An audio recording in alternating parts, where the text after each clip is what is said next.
Good morning, guys. It's a beautiful sunny day once again. It's Saturday, June 17, 2023. Wow. So what's happening? So I guess today concludes na morning last day tingali ron finale sa Cebu Food and Wine Festival. So imagine, I guess, what can I say about the Cebu Food and Wine Festival? Well, it's really an event for our hotel friends, and they've showcased a lot of good food as well. Although mauli gina, ako lang masulti, it's not. I mean, it doesn't trickle down sa mga tao, na common tao ba. I mean, if I wasn't a blogger, probably wouldn't know much about this event, or I wouldn't even join any of these events. Diba? Well, it should be marketed well, but no, that's the job of the bloggers also, and probably our friends in the tourism industry. Pero I think what I'm trying to say is it could be more they could have more events that's affordable. Hopefully they can make an event, a food and wine event, let's say below 1,000, that many people can join. Diba? Pero yeah, at least it's still, there's a lot of room for improvement about sa food industry. But anyway, mo na ako masulti na yes, at least it has featured some of our friends who work in the industry, like natay kaila na who makes ice cream, for example, na fruit ice creams. Si VC Lim from diba? Na ma-feature sa iyang produkto. So it's just a good one. And I guess a lot of them also bought some local ingredients like danggit, like manga, and that's a good thing that we have to maximize. There should be an event to maximize local ingredients. Small tarang ikuha lang na ako ba na one interesting thing ko nakita na from Reggie Espiras, nagluto siya garang puso na pansit. So pansit with puso ng saging. I cook with puso ng saging, heart of the so that flour, banana. Yeah, kala ba the banana,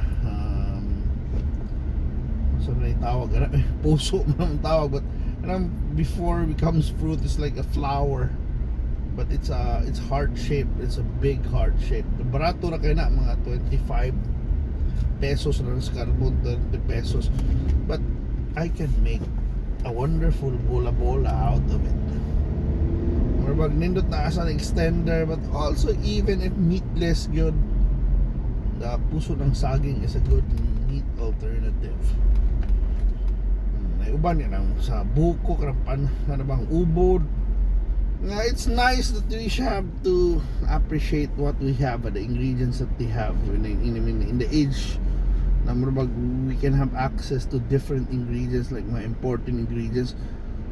We have to also find ways to make use of the ingredients that we have locally. Kada bang barato ra, like malunggay, kangkong diha, because those things are supposed to be so cheap.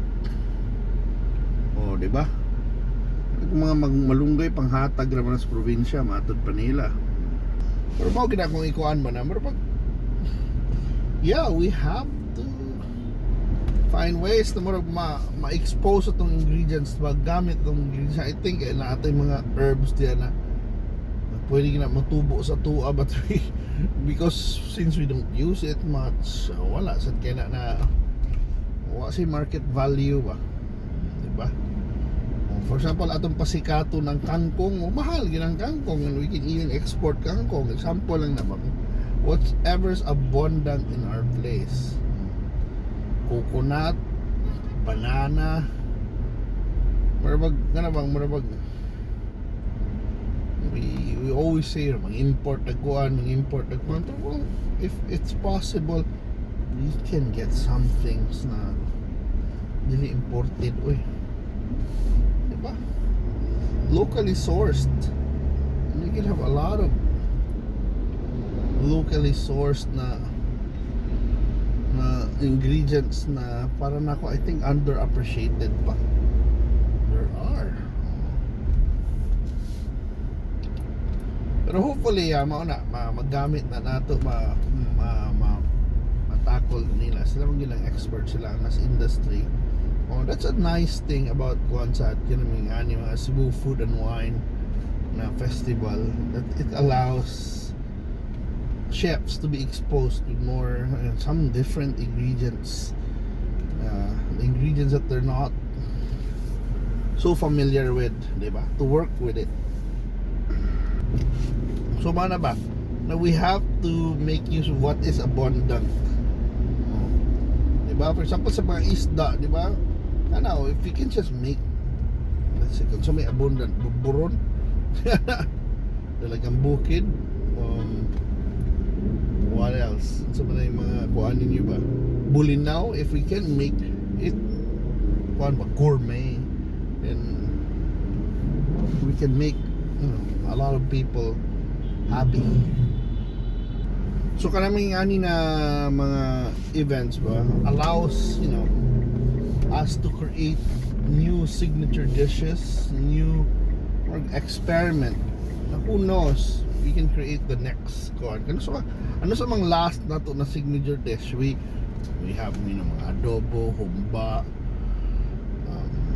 pansit palabok, mga different pansit ba. But when was the last time na nabay dish na nahimo ron recently? Even mga siopaw karabang na it becomes like a household name.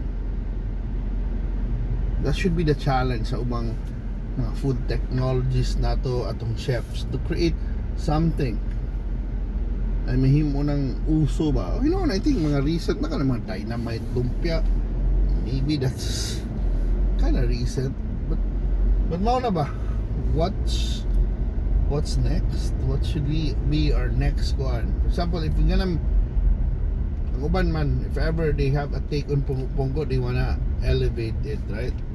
They wanna create something. But if ang question is, let's rephrase it, if we're gonna add a dish sa pongko na mo fit sa pongko cuisine, easy to cook, easy to eat, cheap, what would be a nice pongko dish? Diba dapat ihanaon pag frame ka, if we're gonna add something that's affordable, something crispy, something easy to cook, with ingredients that's, for example sa pungo, with ingredients that's normally discarded, and we make it into something, put value on it. Imagine ka na mga ginabot, guys. The ginabot is, what you call it, it's just some offal. It's something that they just throw away. Diba? Butong na una lang ba? Normal sa una pa na I don't know, Americans, they won't eat mga intestines now, maybe tangalin uban gourmet na, but they just throw away those pork ruffle fat, intestines, those kidneys, diba? But mao na, if we're gonna add new ingredients, mao na ang kuan sa pungko, something that normally it's easy to prepare, cheap ingredients, that's a perfect good idea. What can you add? Diba? Pungko ba na murabag, and also naay kuan ba dili madaot ba na if you pre-cook it, diba? So pungo it's fried normally. So na life na murabag tingali na 24-hour life na without refrigeration. So more question na So they have to rephrase, or dapat we rephrase those questions if gonna add something sa pungo, instead of elevating it, instead of making it gourmet, instead of making it one ba, or pwede sa mukha, how can we make the rich people eat pungko, but it's gonna be an expensive pungko. But bala akong question bito, anak, if it's gonna add something there, something new, would you be able to? Or if ever so, another challenge, if you're gonna create a new kind of pancit, there's always gonna be palabok or bami, palabok, log. But if you're gonna create a pancit that's gonna be embraced by the people, using ingredients that's available yun, because money nanindot na naman, even karinderias make their own version of bami, because the recipe calls for ingredients that they can buy in the market. I just had breakfast ganina. Akong breakfast bami binalit sa karinderya, but the bami also had bokni already there. It has, of course, beef, chicken, I think, or pork, but it has bokni na, diba? So it looks really a bami, like bami, a real deal bami, sold only at 15 pesos a serving, diba? We can always, but you can always make a gourmet version, ana, diba? Diba? You can always make a gourmet version, ana, but dapat lagi ang inyong recipe na pwede gourmet, but it should be more a karinderya owner can make it. If they can make it, those are what you call real tatak Pinoy. Diba? Kung may pinakbet, Pinoy na, yeah, but you can even buy pinakbet in expensive Filipino restaurant, but you can also buy it in the karinderya. Dapat mo na yung dapat na mo na criteria. It should, we can eat, to make it real tatak Pinoy, it should be one that we can